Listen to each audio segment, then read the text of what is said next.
Hi there, hope you're doing good. So here I am with the demo. So the task was to pull the data from an Excel sheet, clean it up as per given instruction, and then download as CSV. So these are the steps. I'll quickly go through these. So as you can see, currently we have two tabs: dashboard and the data tab. So yeah, data tab is the source file, source data. So what I need to do when I'm going to, so I've already run it sometimes, so that I can confirm that the results are okay. So what I need to do when I'm going to add a new data, I need to click this new data.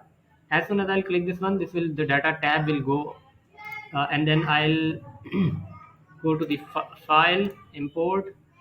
Here I need to locate the file whose address is this. So I'll go to this. I'll locate the file. Here's my file. I need to upload it to an insert new sheet. Click import. Once the data has been uploaded,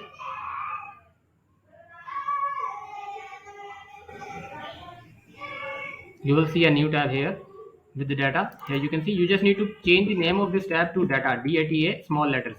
That's it. Once done, you can click this run automation button. Once you will clicking these buttons, any of these buttons, for the first time it's going to ask you for the authorization. Please allow that, and that's it. Once it's done, it will give you a pop-up to download the CSV, and the CSV will be directly downloaded to your system, which you can use for further usage. I'll show you quickly how.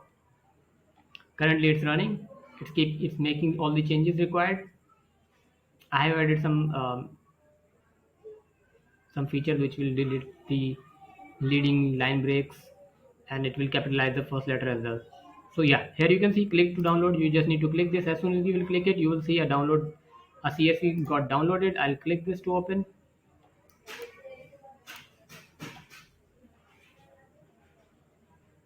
You will see the file got downloaded, and it's exactly the same format you wanted. You can verify that, you can check it. So these are all the results required. So I have made all the changes, like if there is something missing in the column B or C, if the column B or C matching, so C will be deleted. If B and E matching, the E will be deleted. And if there is nothing in B, the data will come from column A, first or second line. There are, yes, lines as well. You can see all the lines are there. So the data will come just like the Betty. Betty was at the top on here. Similarly for others. So that's it from my side. Please let me know if you need it. If you need this, so I'll be waiting for your acceptance of order so that I can deliver this to you. Take care. Bye.